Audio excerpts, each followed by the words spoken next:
You gotta be yourself because everybody else is fool. That's why it's crazy we chose the name Klippah Talk.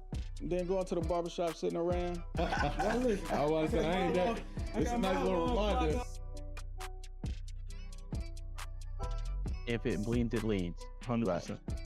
Like, hey, they want to say what they want to say, but we gonna let these Clippers talk. I think that's it. All right. Welcome to another edition of Klippah Talk. Today we're joined by Mr. Michael Wallace, and I want to appreciate him for the long drive he made up, coming from Simpsonville, South Carolina. But today I want to embark on a new territory, and it's kind of like reconstructing our community, because our community has been hit hard by the single parent syndrome. And in that single parent syndrome, a lot of times the men don't have the influence over the family like we need. And we look at other cultures where the man is still the forefront and the forerunner of their communities. So today I want to call this the restoration of the Black nation. And so I'm going to turn it over to Mr. Michael Wallace, let him introduce himself and give you a couple details about who he is, where he's from, and what kind of made him the man that he is. My name's Michael Wallace. I'm originally from Lawrence, South Carolina. Moved to Simpsonville, 62 years old. Mother and father in the home. Matter of fact, my mother and father picked cotton. And, they laid the foundation for me to where I am today. I own a barbershop, 360 Doable, Beauty and Barber, and I own a home health agency. Got a wife that's with me. If I say I'm going to the moon, she gonna figure it out. She with me. So you gotta have your partner, ride or die, and I got one.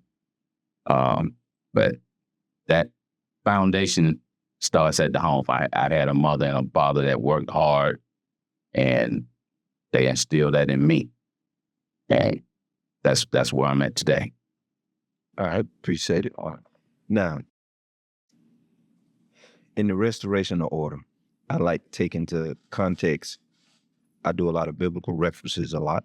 And so in this one, I'm going to refer back to Adam. Like the order that Yahweh put in place from the beginning. A lot of people get it misconstrued. They blame Eve for what happened in the garden, but it was behind the scenes, the spiritual lesson behind it was Adam allowed the order that God put in place. That's what caused the fall of man. It wasn't so much of Eve eating the fruit, because he had the choice as well whether or not to eat or to do what God had ordained. So he chose to eat. And if you look at slavery, the same thing happened. They purposely put the woman before the man. Absolutely. And so that's why I feel like this podcast and the men that are here now, we can entertain the question and entertain the thought. But my question to you is, what is your perspective on the current order within the culture? Because the culture has been changed. And if you look at the culture that they call our culture, it's not our culture. That we're letting entertainment tell us who we are and what we should be doing. And like you referred back to your parents picking cotton. That was a totally different culture where we were a unit. If my household struggled, your household struggled. We hit our poor because we joined each supply, like the Bible says. And so now, if you look at it, our house, a lot of us are desolate because we don't put our money together like a people, like we don't think as a people like we used to. So I'm gonna ask you, what's your perspective on this current culture and the order that has been driven? It's still the woman first, and even worse now, it's the children first. Yeah.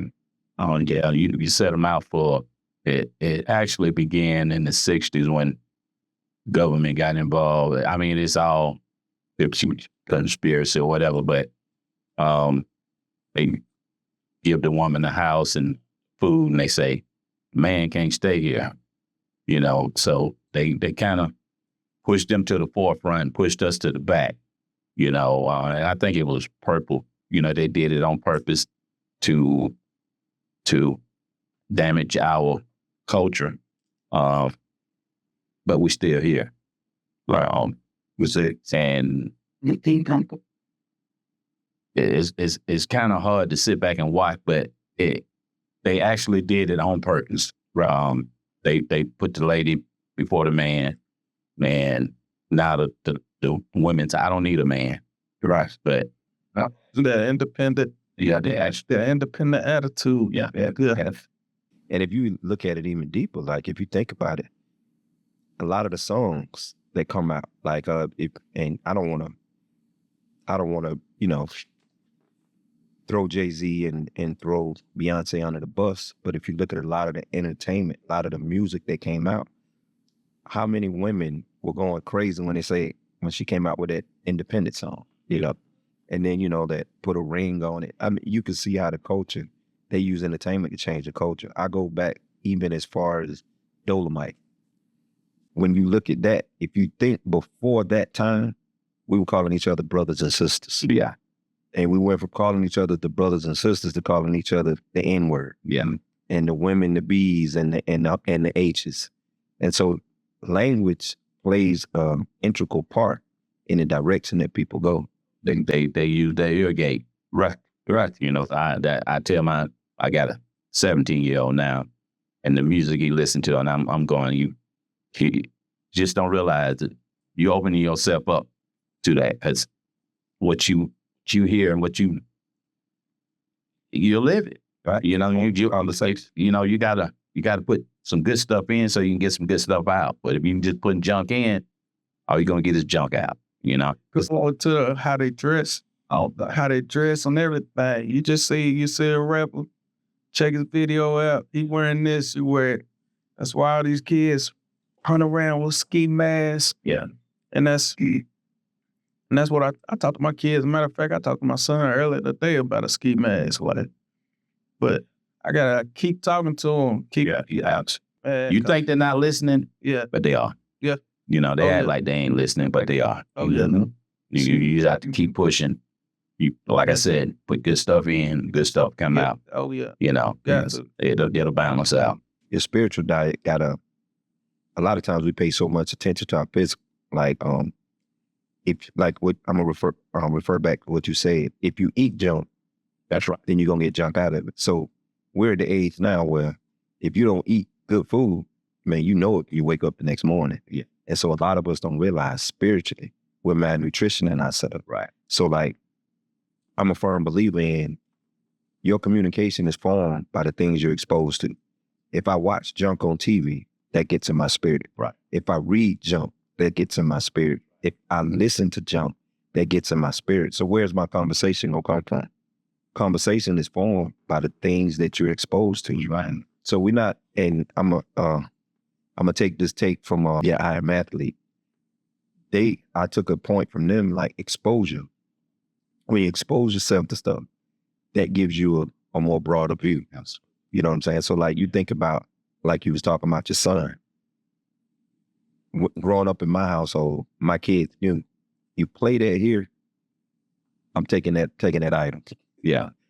And now it's funny because my wife, we was talking this morning, and they were with their cousin, and their cousin was playing some music, and she's older. And she was like, they were so nice when they said it, but they was like, we don't listen to that. Can you please find something else to listen to? Because I mean, and I look at how I kept a very firm rod, very firm. And to this day, I keep a firm rod. Tony Hill, like when they come in, now that they're becoming men, it's funny because I allow them now to debate with me. Yeah. But I'm debating with them just to see the direction they're in. So I know how to get my shepherd staff out and usher them back in. Yeah.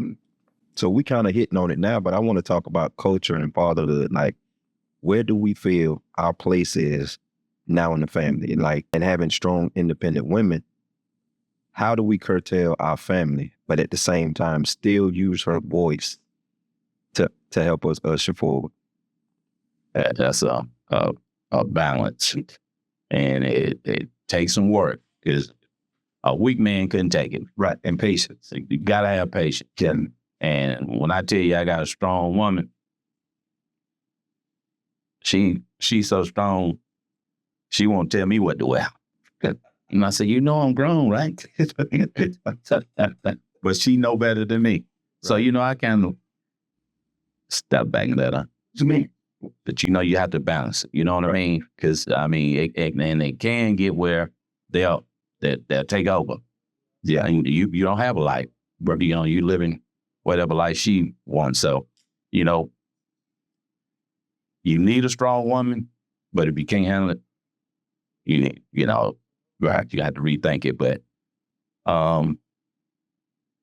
me and my house, she'll speak up, he's tell him, but I pull him to the side, and then I tell him what I think.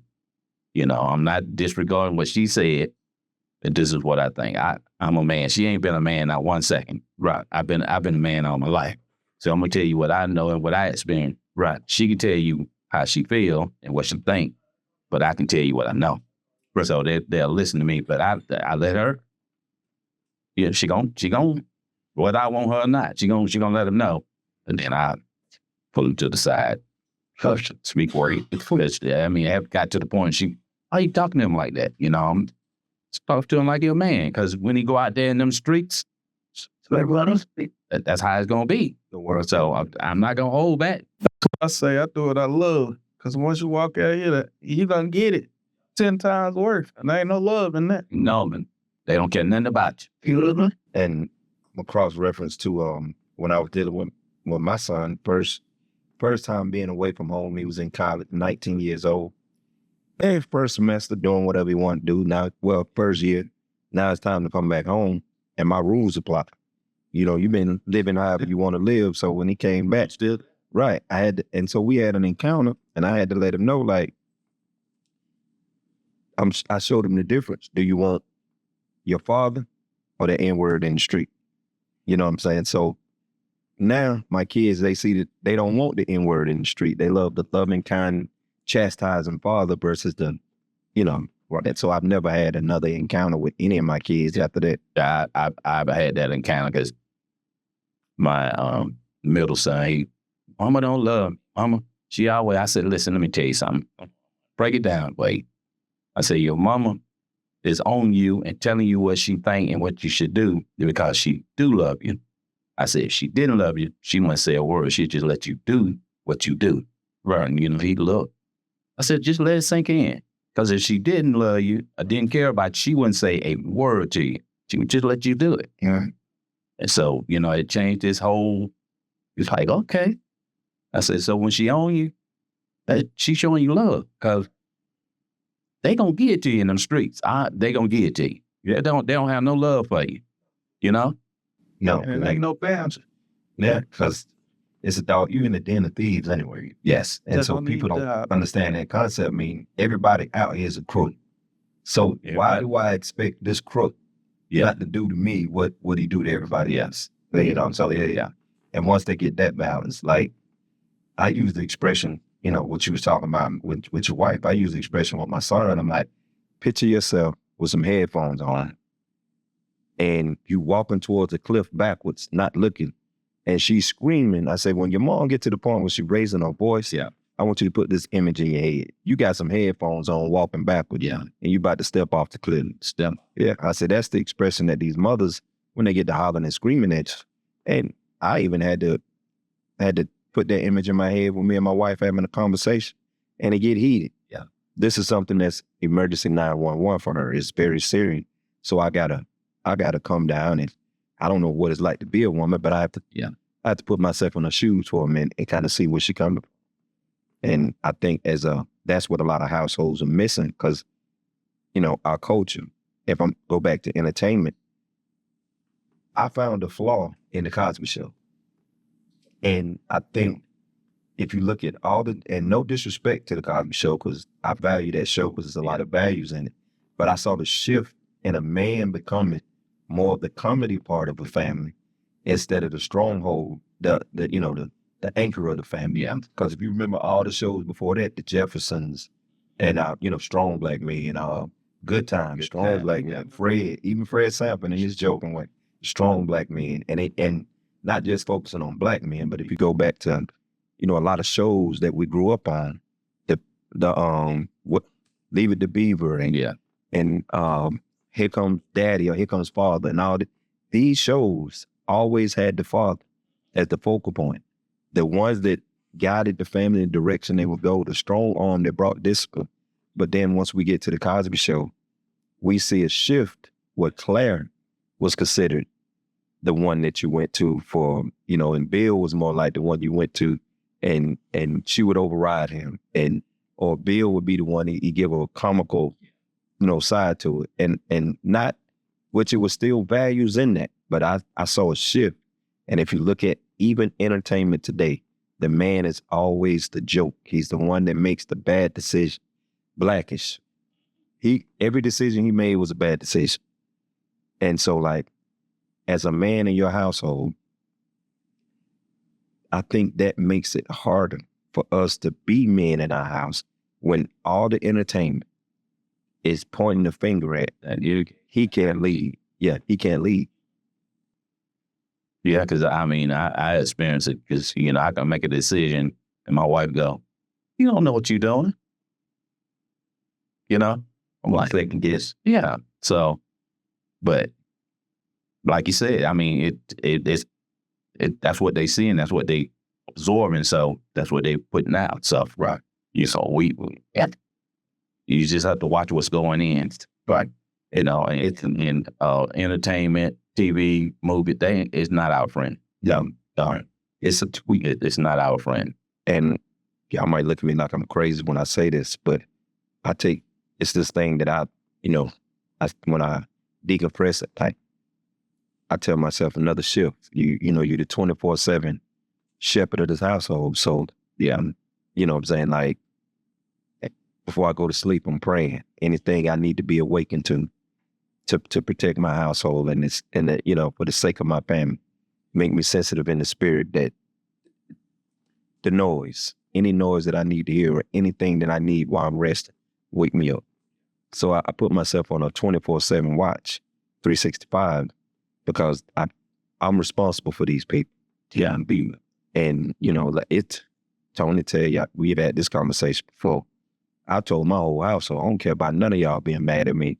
If this is the decision that I got to make for y'all because I think I know better than each and every one of you in this house, then you can walk around for 2 days and be mad, but that third day you're still mad. You need to find somewhere to stay. It's true. Because I mean, as men, man, we have to stand on it. Yeah, you have to reestablish yourself. You gotta stand on it. Yeah. And sometimes you might be the only one in the room, but that wisdom, God's going to deal with you more. Because you think about it. Even if our children grow straight, you ain't resting. Yeah. Your spirit won't let you rest. We can say, like, I come in sometime and I'm saying it. Man, I go home, I'm like, man, what is this Negro really doing? So it might be like my son in California. I hit him up. He'd be like, Dad, why you ain't sleep? I was like, man, what you doing? I said, man, I can't rest. What you out there down? Yeah. And then he'd be like, well, Dad, I'm on my way home now. I could just feel it. You connect that. You can feel it. Yeah. No matter how far you go. Right. My wife saying, when she get on my nerves with those, she want to, Michael Wallace, they take it to the next level. Mm-hmm. But that's their spirit. That's how they built. Right. Yes, they always gonna be nurturing. Yeah. And I think sometimes that nurturing, they try to nurture us too much. Oh yeah. Yeah. I get treated like I'm one of the kids. Yeah. Why I don't say it out loud. Okay. All you gotta do, man, That's an whole nother. who he likes That's an pass whole into it. Be like, you see right, the dates right. on there? Yeah. You see the dates on there? But yeah, now, all three of us are barbers. As a barber, we get a front row seat to people's lives. Yeah.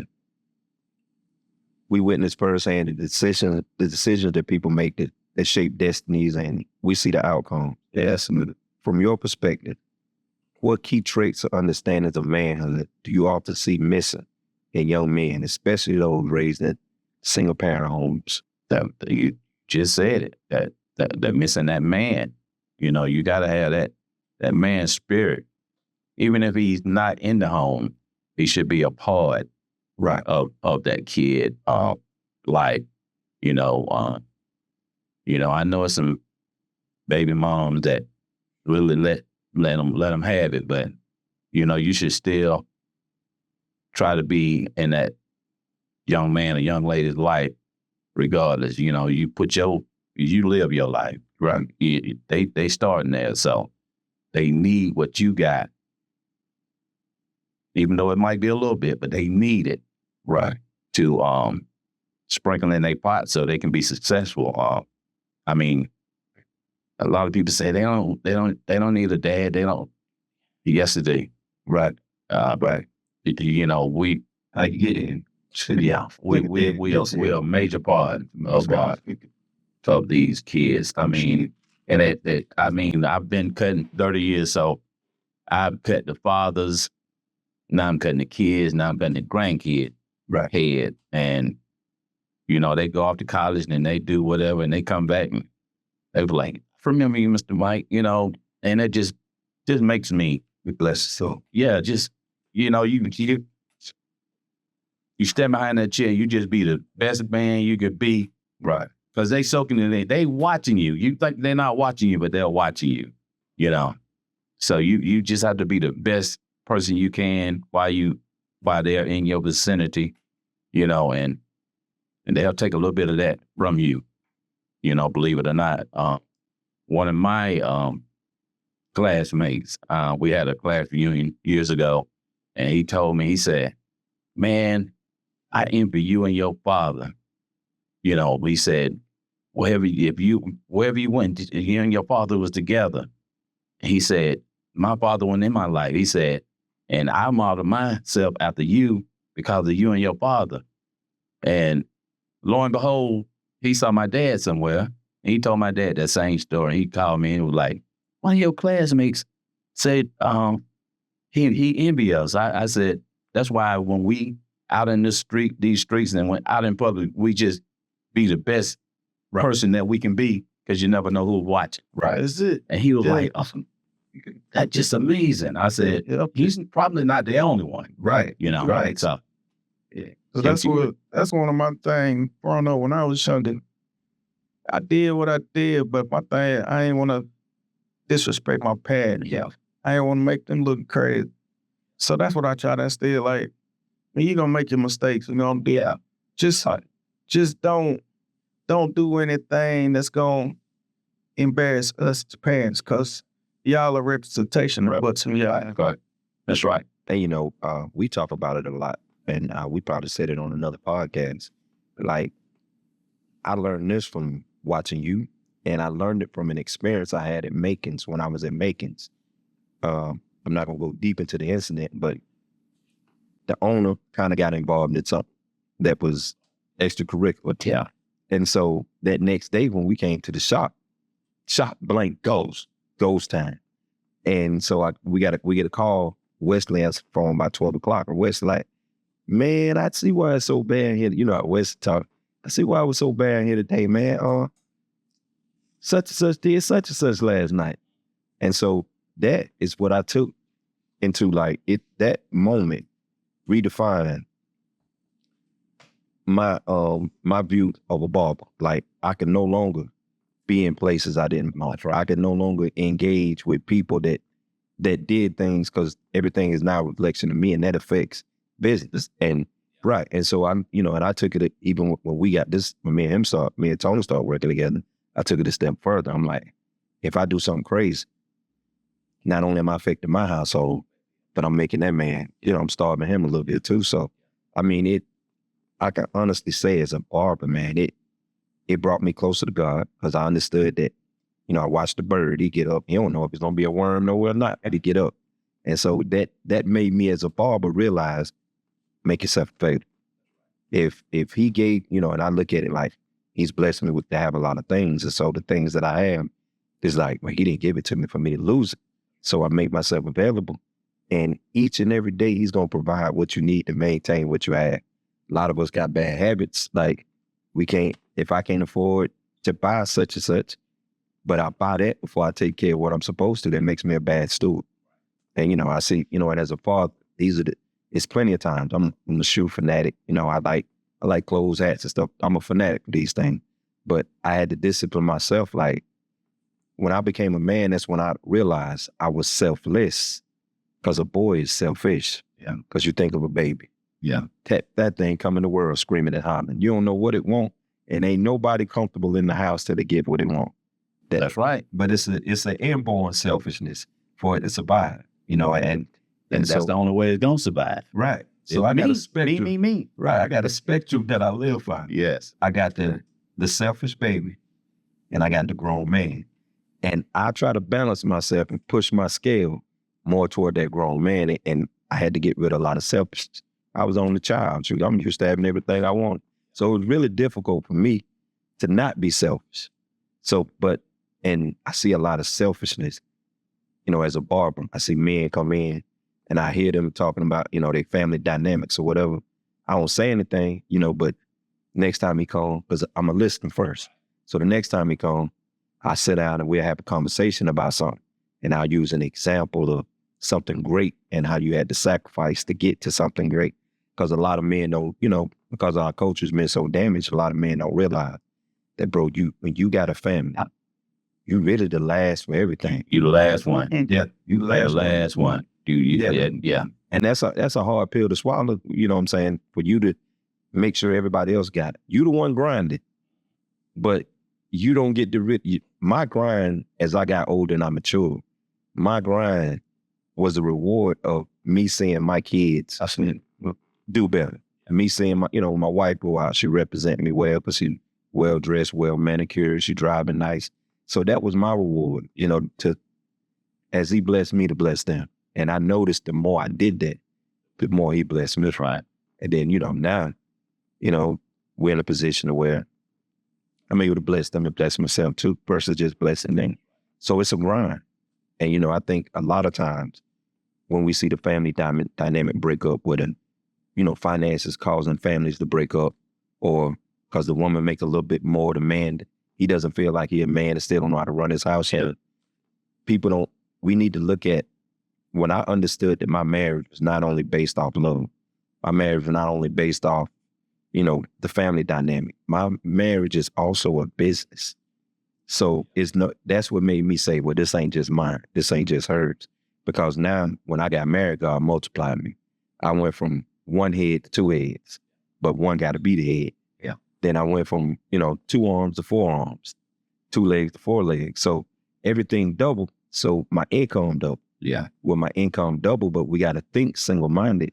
When you understand that you 2 people that got to think single-minded, it's easier to move and it's easier we can conquer this world, man. Well, we work like that. That is the problem in most marriages.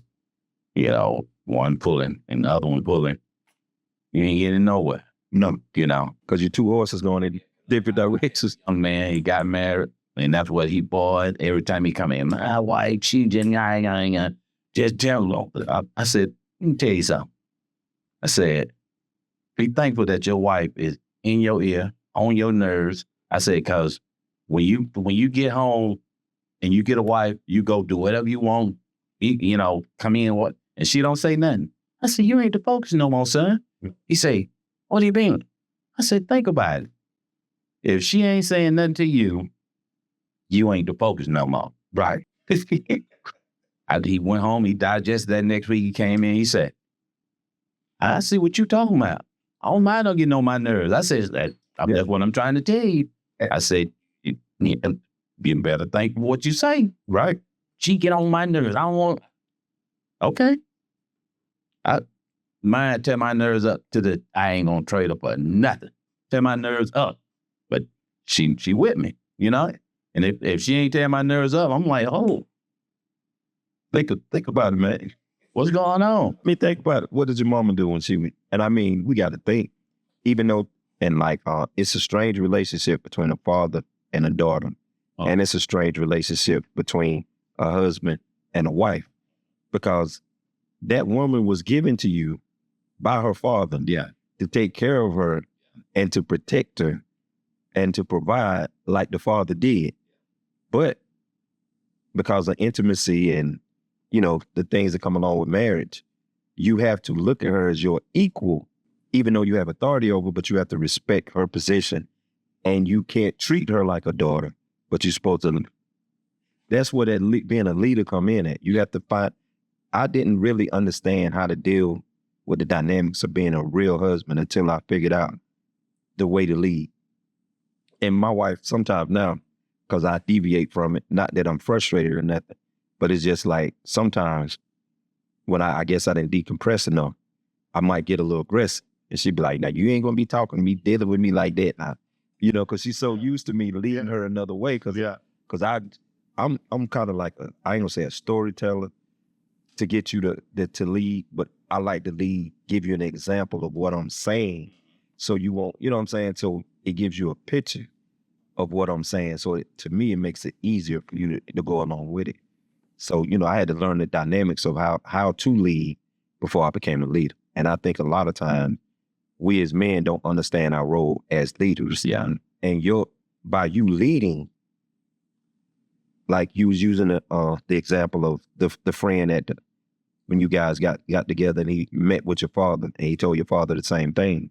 That's the picture of what our community is supposed to look like. Like this household is watching this household and they're taking the great things and shape it. And before you know it, the whole community is doing that thing. And now that community is prosperous. That community is focused. That community can be that community that led the country in marriage, led the country in prosperity, built our own cities, built our own towns that function without anyone else. We kept it functioning by ourselves. And I think when you, I'm gonna use the quote that you was talking about in the 60s, how the government got involved. Yeah. So like Martin Luther King, me and my partner, we've had this discussion a lot. Martin Luther King had a vision, but that vision is like the culture that we have now. Somebody else gave him that vision.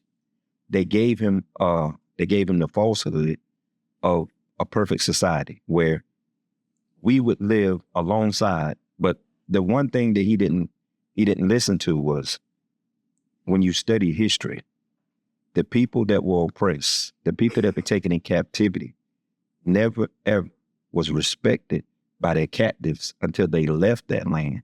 And even though we're still in the land of our captivity, we're seeking for respect. You'll never get the respect. The only way you earn respect is to build your own. And so like I see Martin Luther King, he fell for the vision. And that vision was what the enemy, I'm from a spiritual standpoint, the enemy was able to use that opportunity to just disperse us and turn us into the monetary value of all other nations, but we not reap the benefits because we're looking at entertainment. The NBA make a lot of money off of us. The NFL make a lot of money off of us. And you can look at other sports like racing, NASCAR. We talk to a lot of NASCAR. NASCAR is big now on diversity. Yeah. That's their main objective right now is diversity, because NASCAR was losing a lot of money. That's right. So everybody's right. Everybody is trying to figure out, how do we get this black dollar? Because this black dollar make everybody right. Talk found out. They found out. Yeah, they effed around and found out. You know, even though we was there, they didn't see us. Mm-hmm. They saw our money, but they didn't see us. And then when we took it out, they're like, whoa. They're looking back at it. Yeah, we need to get them closed down. Nike been saw it. They stood with Kaepernick. Yeah. And it wasn't that they stood because they believed in what Kaepernick was doing. We don't understand the power of the black dollar. That's right. And I'm not singling it out just saying the black dollar, but we're the only people that go to everybody for everything. And until we get back to that place where we supply ourselves, like how many people now really know how to do a garden if they needed to right? We're so dependent on grocery store. My niece, my wife, sister's daughter, got a beautiful garden. And I'm like, where did you get that from? You know, right. You wouldn't think she's a beautiful girl. She got her garden. Made us the cucumber. I mean, she got her a beautiful garden. Right.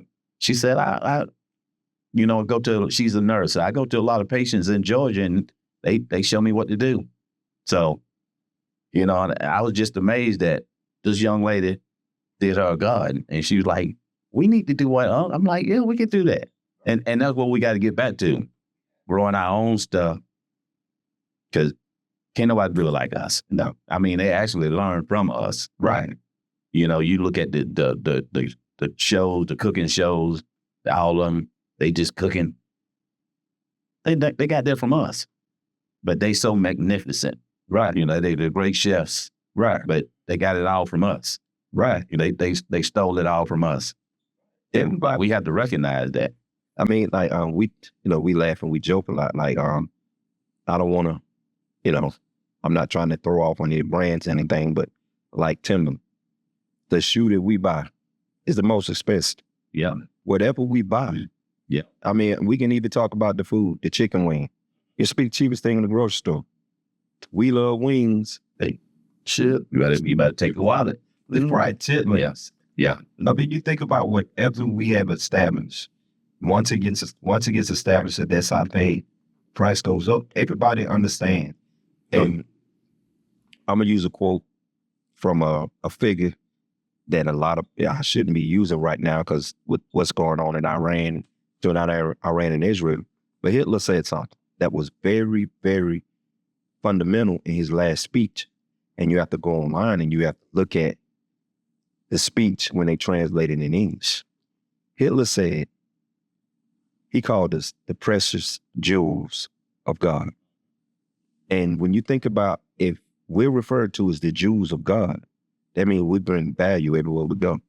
And we don't know our value. And I think the entertainment system has turned us into the prodigal son. And as the prodigal son, everything that we do is decadence. The BET Awards. I mean, if you look at the BET Awards, our forefathers are in their graves, trying to get out them graves and come and cuss us out. I mean, I'm talking about make up new cuss words because that's not what they bled and died for our women to parade around acting like witches. Yeah. To parade around undressed, to parade around uncontrollable and act uncivilized. And I don't care about the flack that I receive, but to see a woman talk as trashy as they talk, to see the women as thugged out as they are, that's an embarrassment. It is. You think about if the women are that way, and we wonder why our young boys grow up and they just wild and out of control. You know, I was talking to Charleston White, me and him had a conversation. And Charleston White, he said some things, man, that really stuck with me.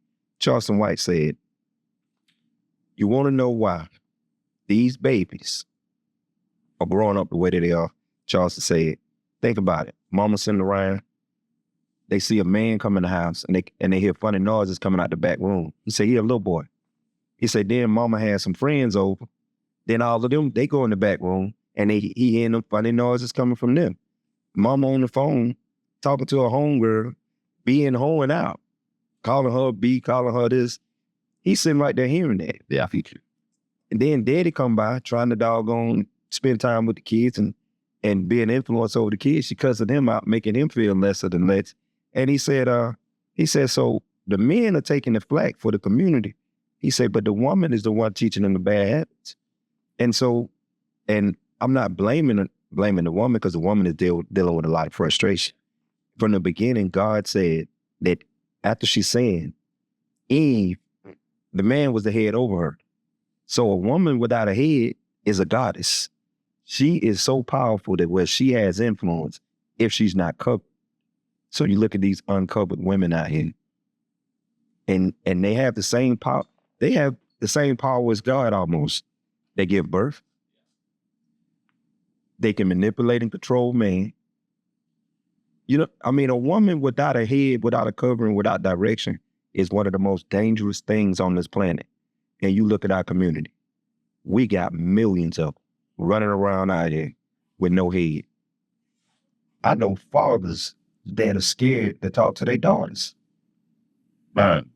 And I'm not saying fear as in scared should do something to them, but the relationship is so fragile to where she'll block him and won't talk to him no. Okay.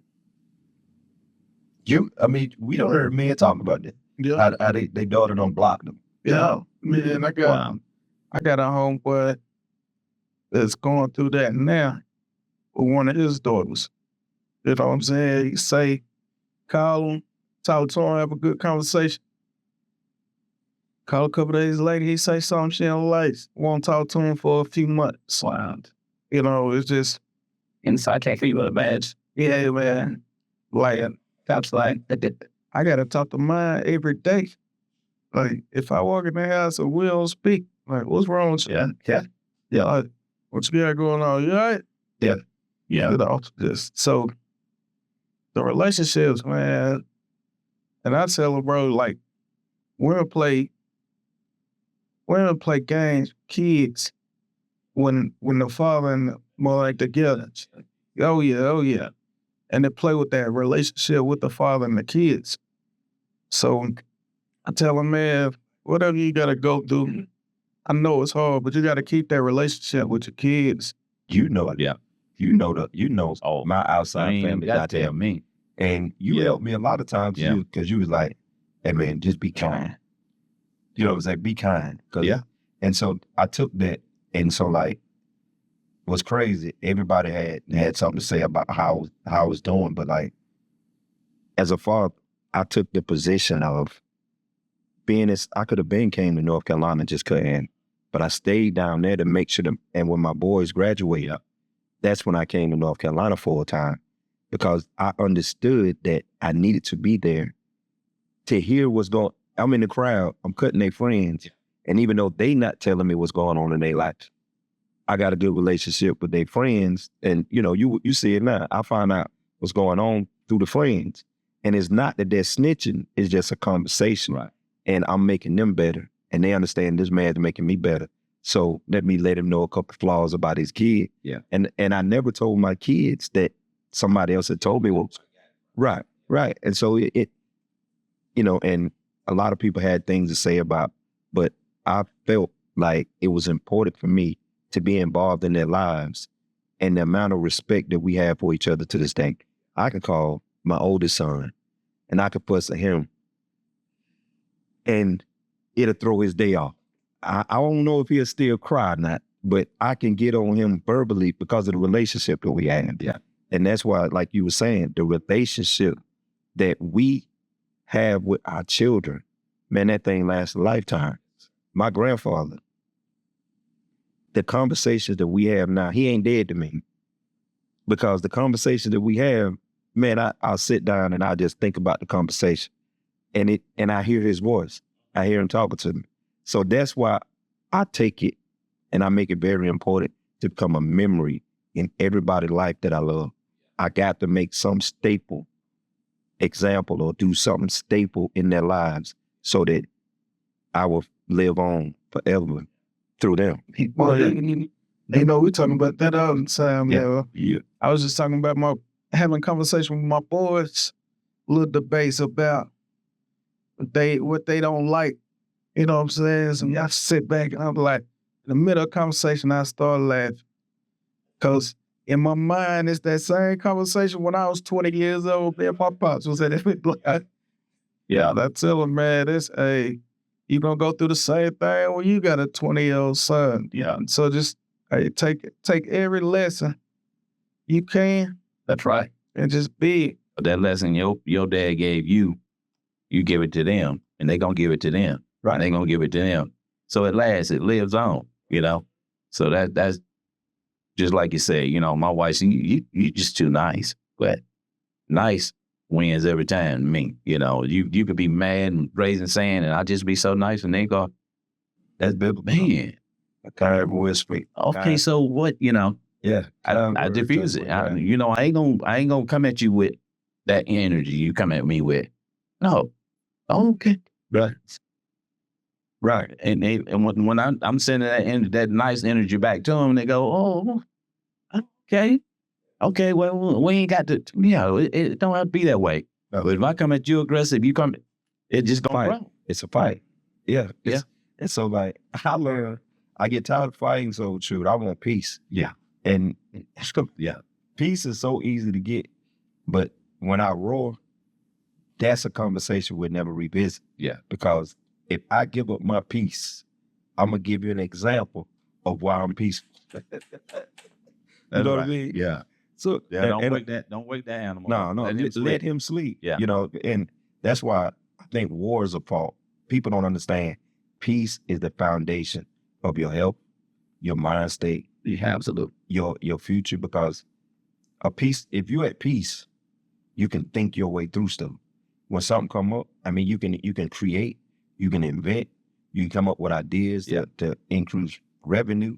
There's so much you can do with peace. But you think about without a father in the home, you see that a woman, you can tell a woman who don't have a stable man in her life, she aggressive. Yeah. You know, like and everything that she do, she's gonna defend herself. She ready to fight. She ain't made She gonna bite you. right. She ain't made for that. Yeah. That's why she don't have a cover. You know, that man so when everything happens, she gotta pay the bills. She gotta get the kids ready. Yeah. She gotta help the kids with homework. She gotta cook. She gotta clean. She gotta go to work and deal with these people. She ain't got no rest. She playing the role of a man, and she's a ticking time bomb. Yeah.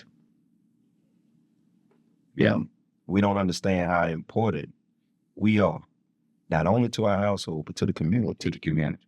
Right. But they watch it. Everybody They watch. absolutely watch. And you'd be surprised, man. Like, me and my wife went to restaurants when our kids were small, and we look up and people be looking, then they turn their head. And, you know, somebody of the opposite race, they'll come up and they'll be like, They so nice. yeah, it's like a museum exhibit. Like, I didn't know they still existed. They're civilized. Been there, done that. Right. They so nice. Yeah. And I mean, like, that's the example. And that's you exposing your kids to, you know, because that's what you got, and you expose that to them. And guess what? Their kids gonna be the same way. Yeah. No, they're gonna be the same way. Yeah, because you gave that to them. That's in them. You know, so it's a good thing. Yeah. Yeah, I've been there. They so nice and calm. Yeah. They're not running.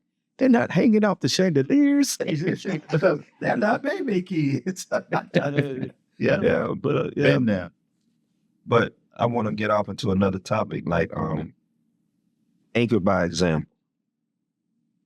You think about what all we went through as barbers, and what we've just went through as men. If you go back and you look at the defining moments of our generation, we saw Michael Jordan, we saw Kobe, we saw Dr. J, we saw some Magic and Kareem, we saw the Barry Sanders. So we've had the movies, we've had the music, we had everything before the culture shift.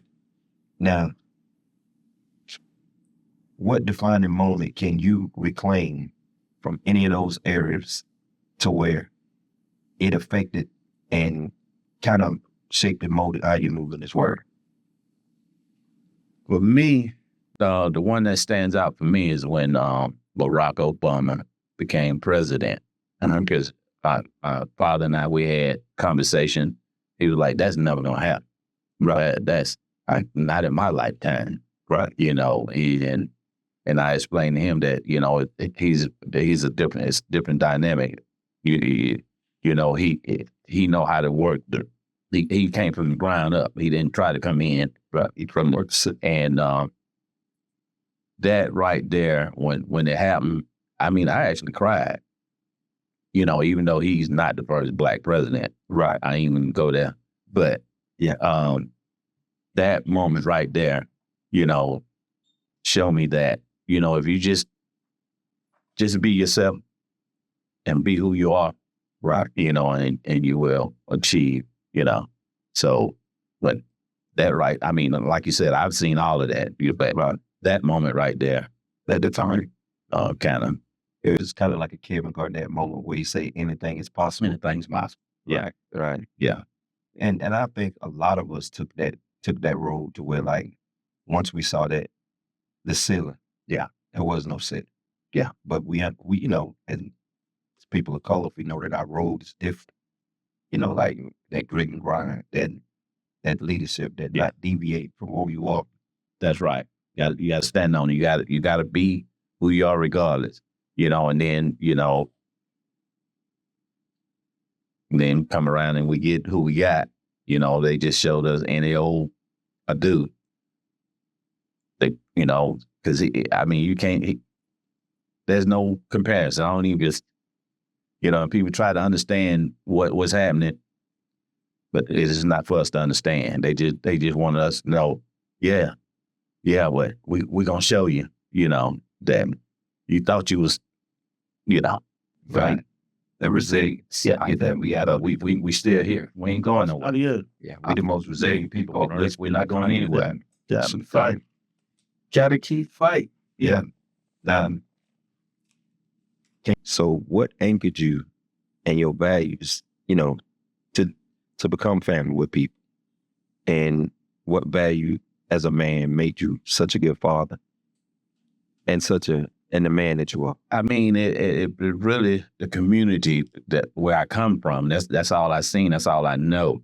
I've seen it done before me. Other young, fathers before me, I saw it in them. And I was like, that's what I'm going to be. That's how I'm going to be. Right. You know, I'm not going to bring all that rah-rah into my, you know, even though it's coming, but you have to diffuse it.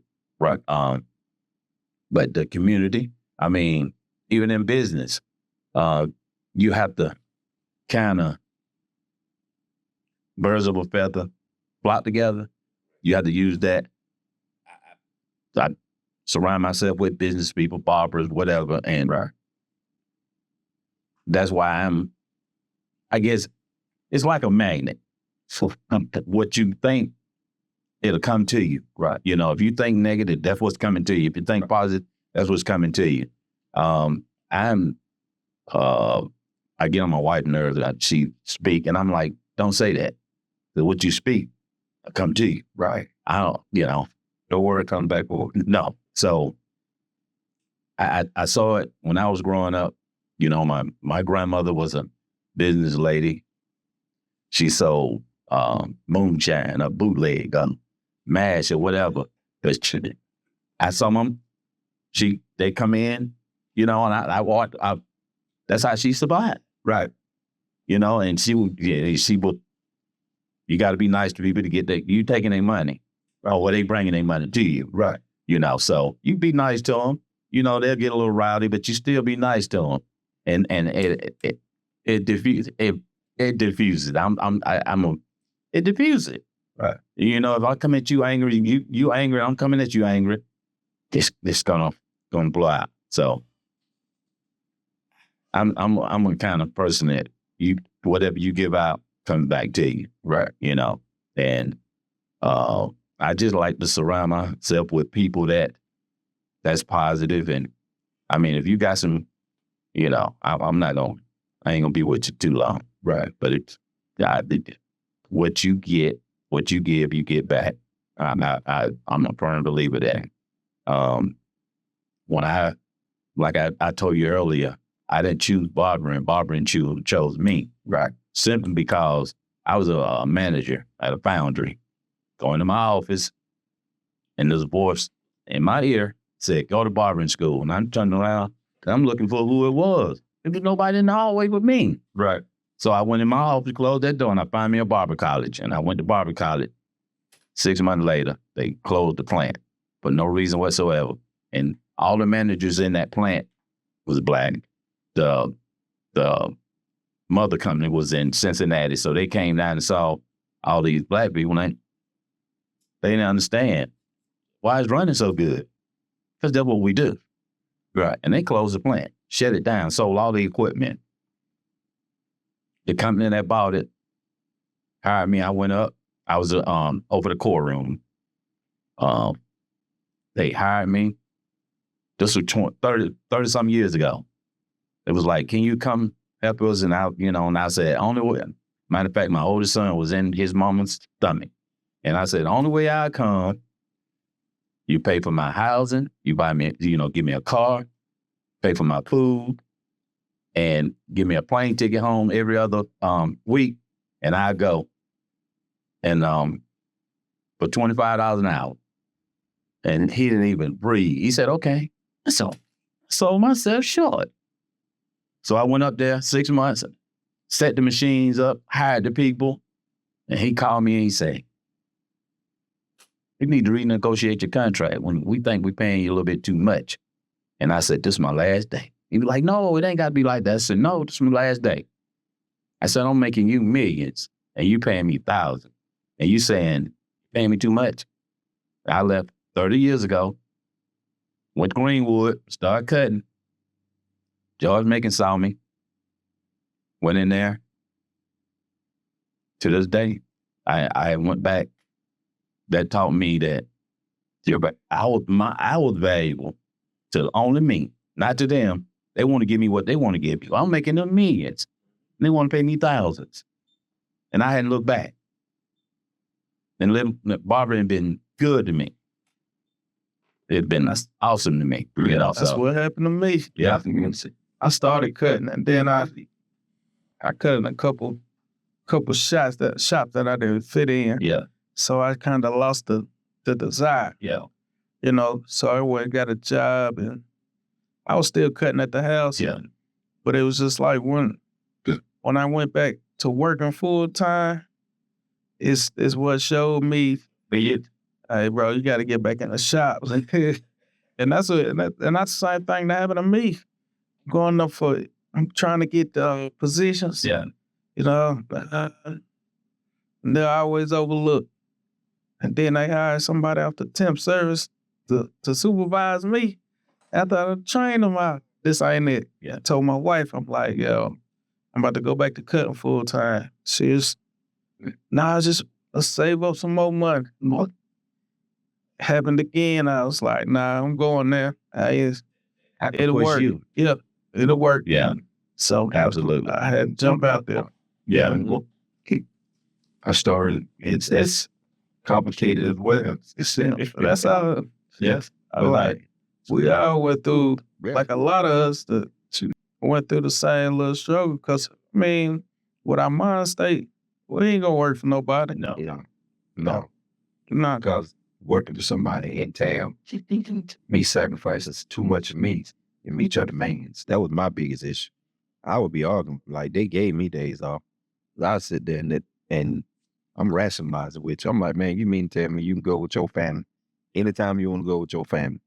But when I want to go with my family, I got to come in here and beg you for days. Yeah. Like, your family more important than mine. Yeah. And that's what he just said. That happened yesterday.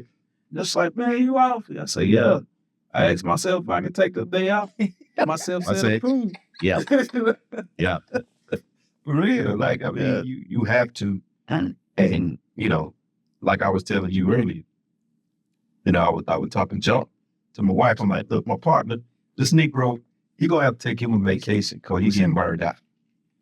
And so, like, as a brother who love you, I'm saying you're burnt out. You need you at least a 5-day getaway with your phone on do not disturb, and you check it every now and then to make sure everything's straight. Mm-hmm. You and your wife need that because the reason I can tell is you got the same traits. You know, I tell you, man, I'm burnt out. When I get burned out, I'm cutting hair, but the emotion ain't. The love ain't. Yeah. You know what I'm saying? Yeah. So you have to just because your energy is going to the next person. You can see your difference in your haircut. You like, yeah, I need a break. Right. Mm-hmm. They ain't looking the same. Yeah. And to you say, man, that ain't. Yeah. But they tell you it's straight because you burned out. And so, but when you go and you come back, but it passes you back in. It's there. And for me, I be done spent all my goddamn my play money. So I be ready to get back to step my play money, man. So I'm back in love again. Yeah. That's it. Yeah. Yeah. And I mean, and you know, like I was saying, it's the energy we put on. That's how important the barber's role is in the community. Like, we say it all the time. We see more people in church. Everybody don't go to church. Everybody get a haircut. You know, I said this multiple times on the podcast. So, like, your presence in front of those people is an example. Might be the only example of a father, a man of God, you know, a leader in the community. Might be the only example that they see, and they taking that from us. So I'm gonna entitle this into my next question, but like, how important do you feel our role is, like, in comparison to other positions in society. How important is that barber? You feel, what's your perspective on that? I think it's very important. I mean, back in the day, that was the place to be. You know, you had to go to the barbershop. Everybody know the barber. Right. Everybody know the barber. The barber gonna give them good, sound. I mean, if they got a question about it, I mean, we done became the therapist, the doctor, the lawyer, the network, we're connecting people with this. Yeah, I mean, we the glue, at barber. I mean, I didn't ask for it, but when I became a barber, I had to accept. Right. I had to accept because, I mean, I have been in the shop and a guy called his wife. He was going to go do it. And I talked him out of it. He came back and told me, he said, man, I was going to kill that woman. Thank you. I had to be Sam Jackson and talk him down, right? I don't know where it come from, but it was in me, right. So. And you taught me that lesson that we was talking about earlier, how when I first started barbering, I was about, I ain't gonna say about the money, but I was just cutting hair. Yeah. I didn't realize my role. And then after that day, when that guy left my chair, because right after, if you recall, right after I came over, I was like, man, I had some crazy thoughts going through my head. And you say, bro, you spiritual. You open. So when somebody come in, you open, it's gonna come through you. And so when that went across the screen and that man had went and did what he did, I felt partially guilty because I'm like, what could I have done if I wasn't so selfish? Had on my headphones, listened to, if I would have taken time out, I might have saved that one. Through the spirit. Right. A lot of people don't believe that, but if you open, I mean, whatever's around you, you'll feel it, And you just have to recognize it. And you just didn't recognize it at the time. I did. But that was a moment for me where that turned me into a person that got to know my client, that got engaged with my client. And I mean, like, if I know you got something going on in your life, I hit you up just out of the blue. Hey man, I had a client who mom wasn't doing that good. So I hit him up like, man, how your mom? He said, bro, I'm glad you here. He said, she doing good, man, but it's been weighing on me, man. I might lose my mom. And, so we had a conversation, you know what I'm saying? And I explained to him how my mom, she was going through cancer. And I explained to him, like, bro, it's your energy when you go around her. Don't go around her when you're feeling down and you're feeling pity. You got to go in with a sense of belief that she going to be all right. And I was like, how's her spirits? He's like, man, her spirits up. I said, well, you keep yours up. I said, because the secret to good health is good spirit. That's right. When I walk in the room now, I can tell that person ain't gonna live that much longer if they sick. Because you can see spirit. You can see it out. Yeah, they got it. But if they go in, they jip or they asking and this and that, that's the first thing I ask them, how they spirit. They go, what you mean, how they spirit? I mean, was they lying when you went to say it? That's all important. Yeah. When you lose the glow, it's like that glow on, they lose that glow. The drag. Shit. So long. Yeah. So true. Yeah. But see, I think as far as the barbers, I think, man, our relationships, just like the relationships with our kids, our relationships with our clients, the community, it weigh a lot. And I think that's the biggest part of barber. You know what I'm saying? You get the client, you like I said, get to know them, know what they're going through. And I mean, like all the many hats, that therapist, I think that's the most important to me. I'll take what, you know what I'm saying? Because when they come in here, it's like, I can't let you leave out how you came in. That's like, something. And it got to be, even if it's just a haircut that pep you up when you walk out of here. Right. You know what I'm saying? Like, I can't let you leave out the same way. So, and roast some people. Yeah, and I get, as soon as they walk in the store, we roast them. And I hear a lot, like my wife saying, you get your best at the barbershop. When we get home, we get the leftovers. I'm sorry, honey, but hey man, when you go through there, And you going in there, like I said, all the different energies. Yes. Like, man, it could be, I done walked through the mall and just being around all them people. And just when I leave, I'm exhausted. Tired. Yes, sir. Mhm. So, Dog tired. yeah. And that's just walking by people. So when you cutting that one person that come through here that day, Yeah. And don't talk about it. You got to put your hands on them. yeah, You know, they're putting your hands on them. yeah, It's just coming through you. that's it. You know, And because these are contact yes, points. yeah, that's what I just want to say. You Yeah. know, Bryce always for the contact points, and that's it. And you touching the head, Yeah. you touching the, you know what I'm saying? It's But you also getting them a little bit of you when you touch them, you know? So, That's why I will say mine has decreased a little bit since I wear gloves. I don't feel it as much as I used to, but you remember Buddy came through, man. He had a real dog energy about him. And you remember I told you, I messed up because I normally don't shake. If I know your energy ain't right, I don't shake your hand, I dap you up. Unless, you know, now people that's hearing and I done dapped you up, sometimes it could be, it could mean that my hand might be, right. I got gel in my life. Yeah. Yeah. Yeah. So like, but certain people, I just dap them up or I hit them with the elbow. Yeah. And that day I shook that man's hand with gloves on. And I'm thankful I had gloves on because the way I felt after that, because you remember I told you, man, I got this. I felt like I had a momentarily blind. He's a vampire. But he was, Yeah. but he was, bro, into some deep, heavy, Yeah. I'm gonna say witchery.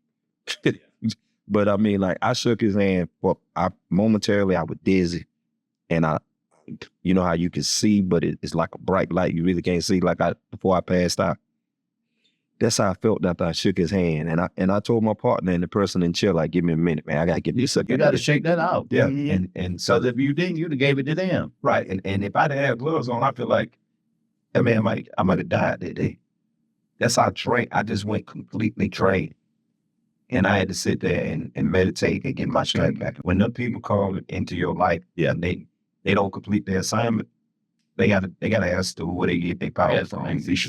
You know, so it's crazy, man. Yeah. And I truly, you know, like my partner witness, like I can honestly say that we take our role as a barber so serious, where we see the lives that be changed. Mm-hmm. A lot of these young men, I mean, it's a young man right now. I'm not gonna call his name, but you know what I'm talking about. He want us to pour into him more, but I intentionally don't pour into him no more because he ain't doing nothing with it. You know what I'm saying? And then like what he may be facing, he's scared and he want to talk about it, but he don't know how to talk about it because he don't want the truth to come out. You know what I'm talking about? And he want to talk because normally when he come in, he didn't used to be like, what's up, Rox? You know, he might throw his hand up with it, but he intentionally speak now, what's up, Rox? You know what I'm saying? He want a conversation, but I'm waiting for it's a perfect time for every conversation. I had a young man in here, he was he was supposed to be my 6:30 yesterday morning, but he said he had something that went on. And so he popped up later. And so to him, he probably thought intentionally that I was just making him a last one. But I was. I knew it was a conversation we were supposed to have. And it comes. He never opens up. He don't have and I found out yesterday he didn't have a good relationship with his father. And there's some incidents going on in his life that he had questions. So we got to talk. And I'm doing like the Spirit tell me. I'm asking about how his friends, I know his friends. I'm asking about his relationship with the young lady who he dealt with. So we get into the conversation. Each one of them was a red flag. And so I asked him more questions, get him to dig deep. And he dug deeper. Man, this young man opened up to me and took me out to his car and showed me what was going on and blah, blah, blah. Man, he really wanted to stand there and keep talking, but it was hot. You know what I'm saying? But it was just that. And I explained to him, I was like, man, this, you trying to pay? I'm like, bro, listen, keep in mind. I said, you thought that I had you sitting there because, you know what I'm saying, you didn't show up this morning. And I said, but I had appointments, true indeed, and I was going to get to you. Yeah. I said, but I knew it was something me and you had to talk about. I said, you needed direction in life because you got some open doors that you need to shut so that you can find which door you need to walk in. And he was like, man, I appreciate it, Mr. Wright. I said, no, I appreciate you because You the reason I get blessed. Yeah. When I do what God tell me to do, then he can bless me. You know what I'm saying? And you know, little man, he teared up a little bit. But it was just a beautiful relationship because he's my baby boy's age. You know what I'm saying? Yeah. 2019, 2021 year old. And to see that these young men now know that they have somebody they can talk to. And they don't have to go out here and make these bad decisions. Yeah. And then be our age and get it all together. Yeah. So, you know, I feel like our role is just as our role in this single parent culture that our people live in is one of the most important roles right now. And, you know, I would love to get together with pastors. I would love to get together with other people in the community who have leadership roles, and we come up with something where we just mentor. Because, I mean, man, if we don't, but these prisons filling up. And I'm the type person. Feel the news. Yeah.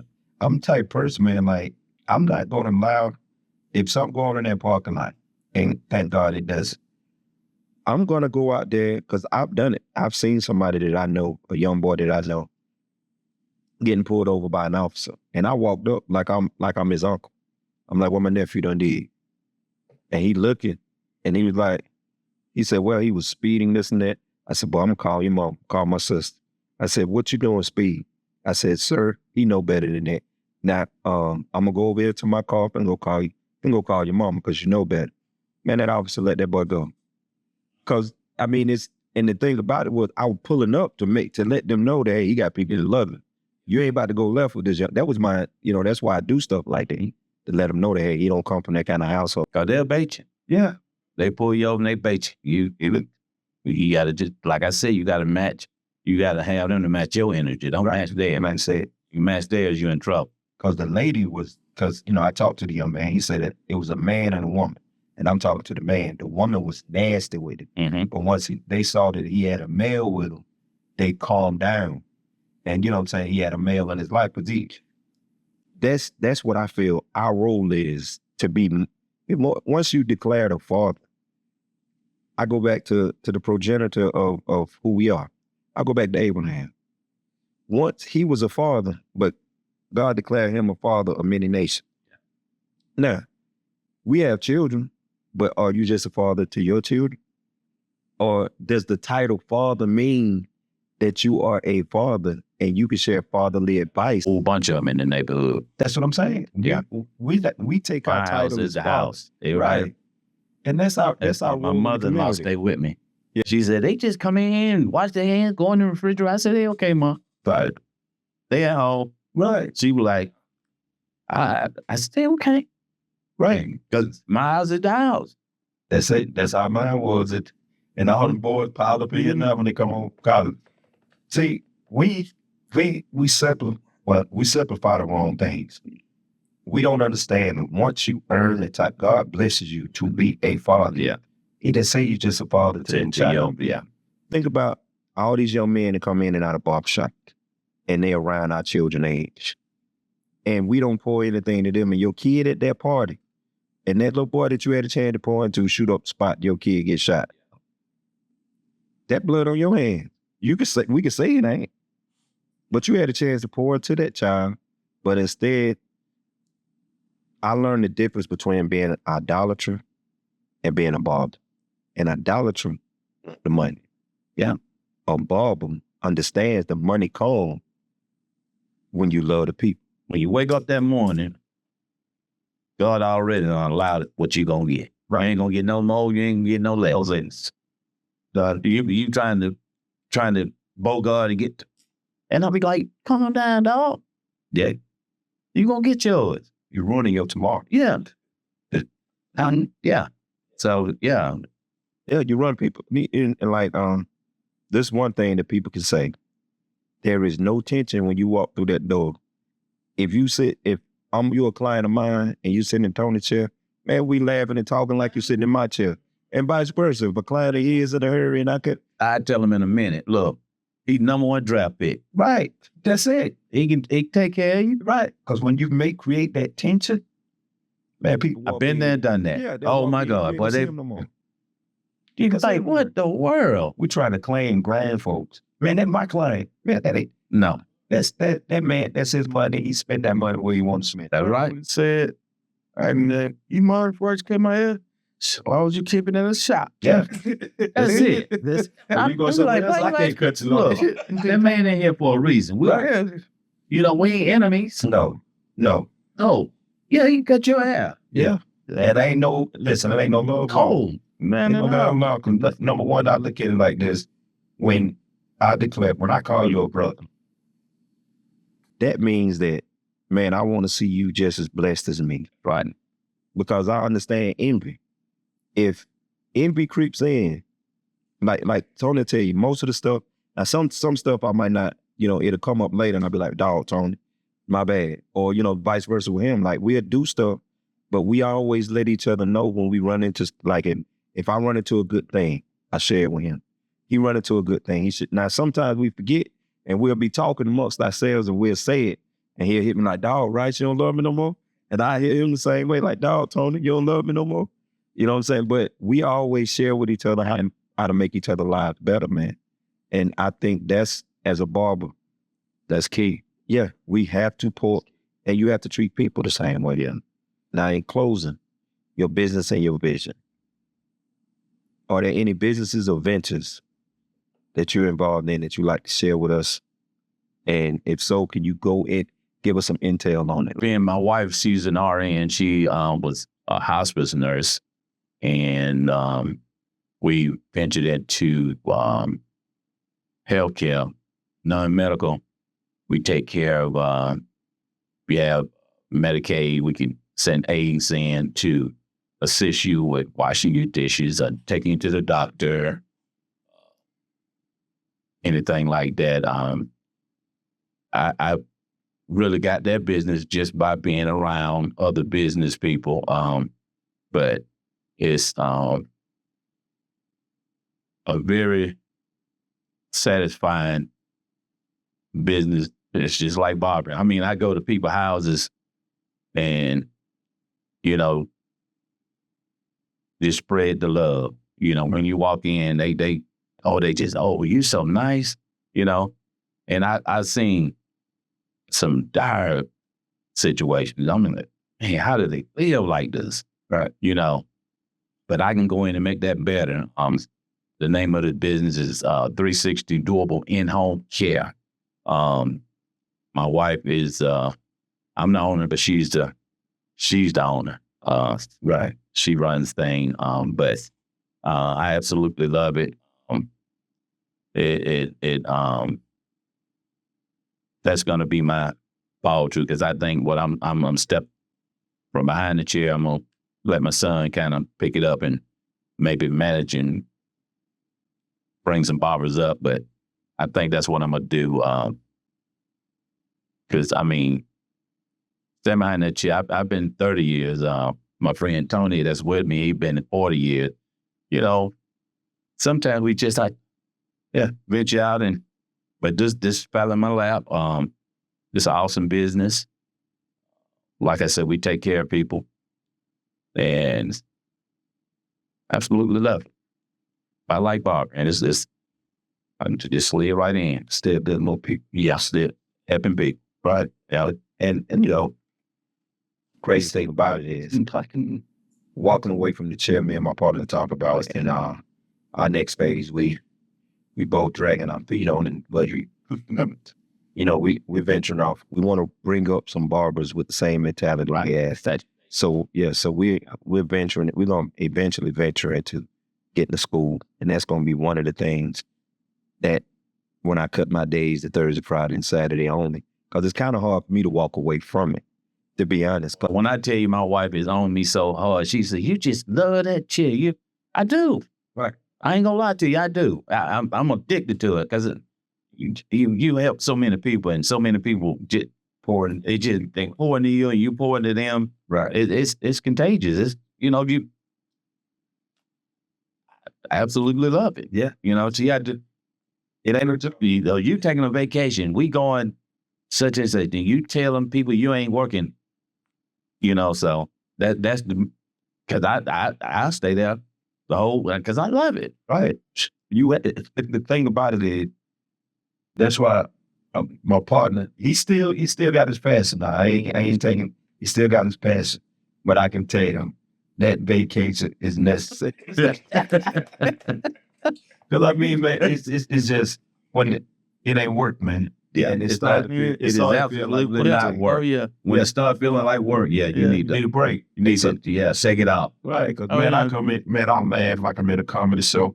If we get bored, I feel sorry for this client. Well, it's always one at 4:30 on Thursday. Yes, sir, boy.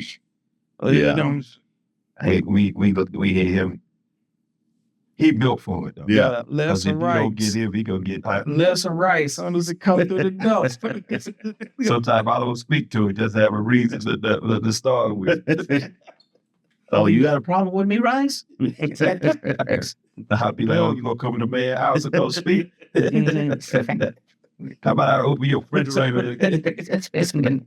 Oh boy, yeah. And, man, it's been a joy. And hopefully we can do this again. Your local barbershop is a place to go for a nice haircut, shape up, or just a little off the top, traditionally speaking. Rice and Ruck, master barbers at Klippah Talk, have combined their interest in hair design, community events, and social awareness to bring you more than just a traditional barbershop experience. Come enjoy a welcoming family atmosphere where no one is a stranger. A place to collectively discuss issues that affect our lives and that affect our community. And a place you can get a really nice cut. But don't take our word for it. Come see for yourself. You'll find that we're more than just a barbershop. Come experience the difference at Klippah Talk.